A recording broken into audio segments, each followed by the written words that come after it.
Hello students, welcome in my YouTube channel. मैं गांगणी sir आपका स्वागत करता हूं। अब तक एमाइन चैप्टर में हमने 4 लेक्चर डिलीवर किए। हमने पढ़ा structures of amine, then after nomenclature of amine and previous lecture में हमने देखा कि किस तरह से नाइट्रो कंपाउंड में से एमाइन को प्रिपेयर करते हैं। In this lecture we will study about how aniline can be produced and what are the property and uses of aniline. Aniline industrially most important compound है। उसमें से बहुत सारे industrial product just like resin, varnish etcetera prepare कर सकते हैं। तो industrially aniline can be produced from a nitrobenzene. So by different method one can produce. Suppose first method nitrobenzene में से aniline का productions. So now when aniline is allowed to reduce by using a nickel as a catalyst. Now when we are using nickel as a catalyst and no acid is used, then we have to use a very high temperature in a closed container. When this nitrobenzene is reduced by using a hydrogen, then oxygen combined with hydrogen, it remove in the form of water molecule, and in a place of oxygen, hydrogen will enter. So it is observed that aniline will be obtained.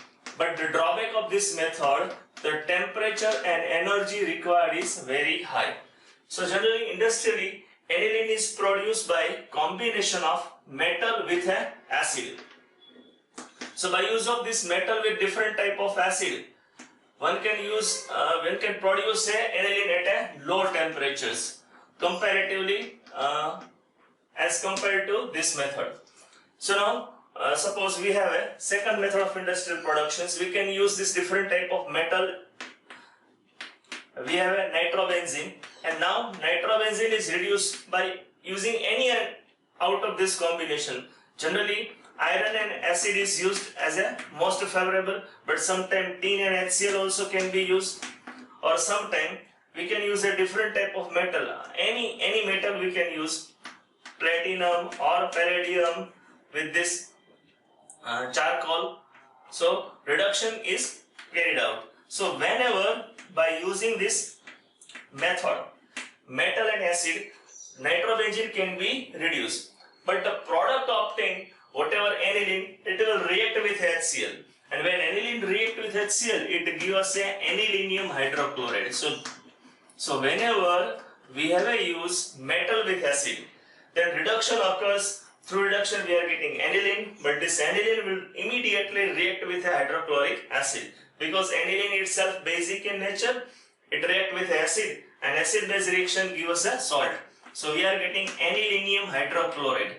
Now whatever anilinium hydrochloride obtained to us from this, we can get back this aniline. So this structure is a nitrobenzene. So nitrobenzene on reduction by using metal and HCl, it gives anilinium hydrochloride. Now whatever anilinium hydrochloride obtained from this, aniline can be obtained by neutralization reactions. So for neutralization purpose, we are using a aqueous solution of strong alkali. As alkali, we are taking a sodium hydroxide. So it reaction occur in this way. Sodium combined with chlorine, it remove in the form of NaCl, and hydroxyl group will take hydrogen from anilinium ion and it remove in the form of water molecule. And by using this process, we are getting a aniline. But it is observed that whatever aniline obtained to us, it contain a different type of impurity, minute impurity of moistures, NaCls. This we have to remove. So industrially, by using this method, one can produce a aniline. Now third method for industrial production of aniline, by ammonolysis of chlorobenzene. So just we will write the name of method, ammonolysis of chlorobenzene. Now ammonolysis of chlorobenzene can give us a very pure aniline. So it is observed that in a closed container, when this chlorobenzene is allowed to react with a 2 mole of ammonia gas. Approximate at least 2 mole of ammonia we have required. Now for this process, cuprous oxide used as a catalyst, we have to give a very high pressure, 60 bar pressure is required, and 473 Kelvin temperature. So comparatively as compared to this method, temperature required is less, but pressure required is high. So when chlorobenzene reacting with a 2 mole of ammonia. Then ammonolysis reactions give us a electrophile and nucleophile from this NH4 plus and NH2 minus. So it will be one type of nucleophilic substitution reactions. Reaction occur in this way. This chlorine will react with a NH4 and remove in the form of ammonium chloride. And with this we will get a main product aniline. This NH2 group will join with phenyl ring and give us a aniline. So by use of this method one can produce a aniline. So industrially aniline is either produced from nitrobenzene by reduction with a nickel as a catalyst, or sometime metal and acid combination we can use. While chlorobenzene is the most favorable process, because by using this method we are getting a very pure aniline. By use of this pure aniline is obtained. It has no any impurity. Now whatever aniline obtained to us, it has some specific physical property. So just physical property of aniline. It is observed that aniline having a amino group, and due to this amino group it is observed that aniline is basic in a nature and it is comparatively weak base in a nature. Now aniline having a fishy smell. When you take this, it has a fishy smell and it is liquid and it has a boiling point of 184 degrees Celsius. Now it is observed that very pure aniline, whatever we have, this pure aniline is colorless. When we take, it will be a colorless. But when we kept open in air for a long time, then this pure aniline undergo oxidation in the presence of air. And due to this oxidations, it is observed that whatever oxidized aniline is there, it is oxidized aniline, and this oxidized aniline having a deep red in color. So generally whatever aniline we are observing in a lab, after some time it will be deep red in a color. Now aniline is water insoluble, it can be used for variety of purpose. Industrially aniline is the most important compound. It is used for variety of purpose, just like it is used for preparation of drugs, and it has a most important use. It is used for manufacturing of varieties of dyes. दूसरे different compound है उसको color देने के लिए जो material use होता है उसको हम बोलते हैं dyes. So it is used to make a variety of dyes. Then it is also used for making a resin. Binder की तरह, adhesive की तरह जो material use होते हैं दूसरे को joint करने के लिए, तो उस तरह से different type of resin बनाने के लिए भी aniline use होता है. And nowadays aniline is also used as a solvent, and it is also used for vulcanization of rubber. In a vulcanization process of rubber, this aniline is particularly used as a solvent. So aniline having a variety of use. It is used for preparation of drugs, dyes, resin, and also used as a solvent for vulcanization of rubber. So in this lecture we have studied about aniline को किस तरह से produce किया जाता है industrially. Then after, what are the physical property of aniline and what are the uses.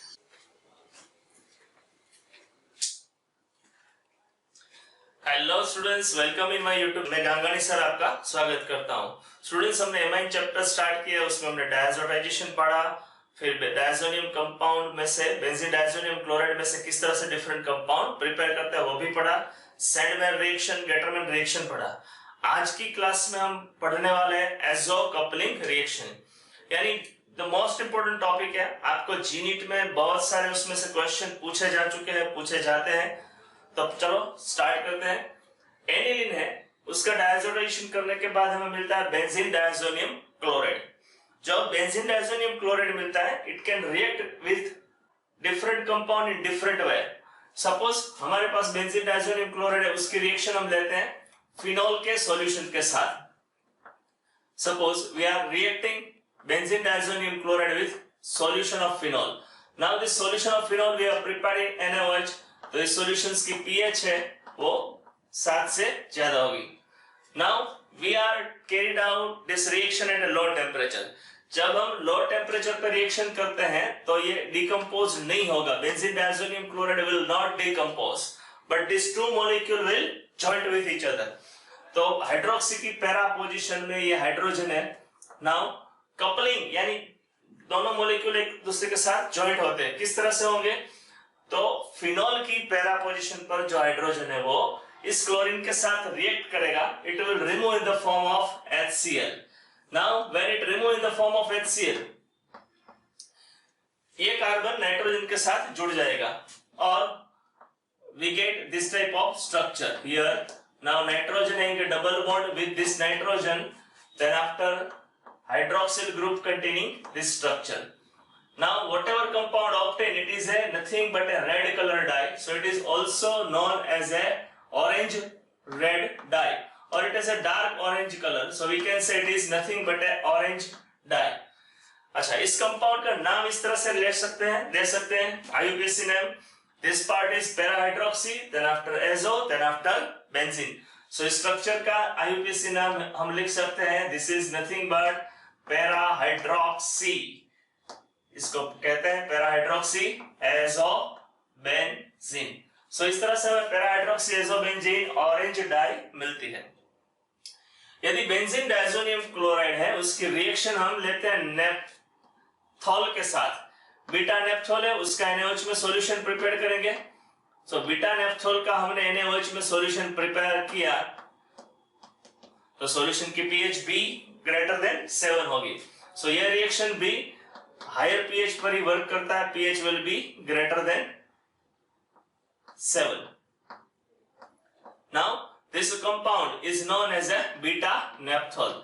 तो हमारे पास जो बीटा नेप्थॉल है उसका हम NaOH में सॉल्यूशन प्रिपेयर करेंगे, उसको कूल करेंगे 0 to 5 डिग्री सेल्सियस टेम्परेचर पे। अब उस सॉल्यूशन में हम इस बेंजीन डायजोनियम क्लोराइड का सॉल्यूशन ड्रॉप वाइज ऐड करेंगे, तो उसके साथ रिएक्शन होते हमें कंपाउंड मिलेगा रेड ऑरेंज डाई। तो इस कार्बन पर से हाइड्रोजन दूर होगा, इस क्लोरीन के साथ अटैच होगा और रिमूव होगा HCl के साथ। अब ये नाइट्रोजन इस कार्बन से जुड़ जाएगा, then we get this type of structure. Whatever structure obtained, it is orange red dye. So we can write this structure in this way. We are getting this type of structure. So this is known as a orange red dye. उसका dark colour होगा, redness ज्यादा होगी, so it is known as orange red dye. So this orange red dye will be obtained. अब इस structure का IUPAC name भी लिख सकते हैं, इस पार्ट को हम बोलते हैं beta नेप्थाइल। Then after N double bond and azo and remaining part is benzene. So structure का नाम हम लिख लेते हैं बीटा नेप्थाइल azobenzene. So इस रिएक्शन के साथ हमें बीटा नेप्थाइल azobenzene मिलती है। This both dye are orange in color, but इस डाई का कलर रेडनेस ज्यादा होगी, so it will be orange red dye. अब चलो, ये हमारे पास बेंजीन डायजोनियम क्लोराइड का सॉल्यूशन के उसकी रिएक्शन है अब एनिलीन के HCl में बनाए हुए सॉल्यूशन के साथ करते हैं। You know the structure of aniline, amino group on phenyl ring. इसका सॉल्यूशन हमने हाइड्रोक्लोरिक एसिड में प्रिपेयर किया है। अब उस सॉल्यूशन में बेंजीन डायजोनियम क्लोराइड है ड्रॉप वाइज ऐड करेंगे, तो अभी एजो कपलिंग रिएक्शन होगी और रिएक्शन के दौरान इस कार्बन नाइट्रोजन बॉन्ड का इलेक्ट्रॉन है फिर से नाइट्रोजन पर ट्रांसफर हो जाएगा, स्ट्रक्चर स्टेबल बनेगा। तो इसकी पैरा पोजीशन में से हाइड्रोजन है वो इस क्लोरीन के साथ अटैच होकर HCl की फॉर्मेट में रिमूव होगा। अब ये नाइट्रोजन है वो इस कार्बन से जुड़ जाता है। चलो, इस कार्बन के साथ नाइट्रोजन को जोड़ दे तो इस तरह से हमें स्ट्रक्चर मिलेगा N double bond N and once again here amino group। तो इस स्ट्रक्चर का कलर होगा yellow colour, it is a yellow color dye, so we can say that this is nothing but a yellow dye. This structure will be yellow dye, but उसके yellow colour की intensity कम है, so someone can say pale yellow color dye। अब उस structure का नाम हम इस तरह से दे सकते हैं, एमिनो ग्रुप है उसकी पैरा पोजीशन में है, तो ये स्ट्रक्चर को हम कह सकते हैं para amino. This structure will be para amino, then after in between this nitrogen double bond is azo and remaining part is benzene. So para amino azobenzene. तो हमें जो ये कंपाउंड मिला है वो येलो कलर का है, लेकिन उसकी येलो कलर की इंटेंसिटी कम है, थोड़ा फीका होगा, so it will be pale yellow, dye will be obtain. और यदि हम इस स्ट्रक्चर की रिएक्शन बेंजीन डायज़ोनियम क्लोराइड की रिएक्शन NN डाइमिथाइल एनिलीन, अब एनिलीन का डेरिवेटिव है NN डाइमिथाइल एनिलीन, उसके हमने HCl में सॉल्यूशन बनाया है, उसके साथ हम रिएक्शन लेते हैं। So now temperature of the reaction mixture is very less, 0 to 5 degree Celsius. तो इस तरह से हम रिएक्शन होती है, chlorine will combine with hydrogen, here hydrogen will be in a para position, combine with this chlorine, remove in the form of HCl। अब ये carbon इस नाइट्रोजन के साथ जुड़ जाएगा, बॉन्ड ब्रेक होगा और उसका इलेक्ट्रॉन फिर से नाइट्रोजन के पास हो जाएगा। तो इस तरह से हमें स्ट्रक्चर मिलेगा, nitrogen double bond with nitrogen and we have a methyl group on this nitrogen. So जो स्ट्रक्चर मिलता है उसका आईयूपीएसी हम इस तरह से दे सकते हैं, para NN dimethyl, para NN dimethyl amino azo benzene. So हमें ये जो स्ट्रक्चर मिलता है उसमें येलो कलर हो की इंटेंसिटी ज्यादा है, so it will be a dark yellow color solutions or we can say that it will be yellow dye। और यदि हमारे पास जो पके हुए नींबू होते हैं उसका कलर इतना ज्यादा येलो होता है, उस तरह से इस डाई की कलर होगी डार्क येलो। सो इस तरह से हम जब बेंजीन डायज़ोनियम क्लोराइड के रिएक्शन फिनोल के NaOH में बनाए सॉल्यूशन के साथ लेते हैं तो दोनों मॉलिक्यूल जुड़ जाते हैं और उस रिएक्शन को हम बोलते हैं एजो कपलिंग रिएक्शन, और उन दो स्ट्रक्चर के बीच N डबल बॉन्ड N होगा यानी एजो होगा। तो इस सभी डाई को N डबल बॉन्ड N होने की वजह से हम बोलते हैं एजो डाई। अच्छा, तो बेंजीन डायज़ोनियम क्लोराइड के फिनोल के साथ मिलेगा हमें पैरा हाइड्रोक्सी एजो बेंजीन और इस कंपाउंड का कलर है orange, so it is orange dye. और BDC reacting with a beta naphthol solution in NaOH, तो जो हमें डाई मिलती है उसका कलर होगा orange red, so it is orange red dye. और we can say name of the compound beta naphthyl azo benzene. यदि हम एनिलीन के HCl में बने हुए सॉल्यूशन में BDC डालते हैं तो हमें येलो कलर की डाई मिलेगी, उसकी इंटेंसिटी कम है तो हम पहले येलो डाई मिलती है। स्ट्रक्चर का नाम हम इस तरह से दे सकते हैं पैरा एमिनो एजो बेंजीन। और यदि उसकी बेंजीन डायज़ोनियम क्लोराइड की रिएक्शन NN डाइमिथाइल एनिलीन के साथ होती है तो हमें मिलेगा para NN dimethyl amino benzene, और इस डाई की कलर डार्क येलो है, सो it is a yellow die. अब ये क्वेश्चंस, ये कॉन्सेप्ट जीनीट में बहुत सारा डिफरेंट वे से पूछा जाता है। 2008 और 10 में क्वेश्चन इस तरह से था कि in reaction of aniline a colour product C was obtained, then what will be seen in this reaction। तो पहला स्ट्रक्चर है कि चलो ये एनिलीन है, उसकी नाइट्रस एसिड NaNO2 HCl के साथ रिएक्शन होती है तो हमें कंपाउंड B मिलता है। तो आप प्रिडिक्ट कर सकते हो compound B will be nothing but A benzene diazonium chloride. अब चलो बेंजीन डायज़ोनियम क्लोराइड की कोल्ड यानी 0 to 5 डिग्री सेल्सियस टेम्परेचर में इस कंपाउंड के साथ रिएक्शन होती है तो हमें मिलेगी yellow die. So we can write this, the structure of compound C will be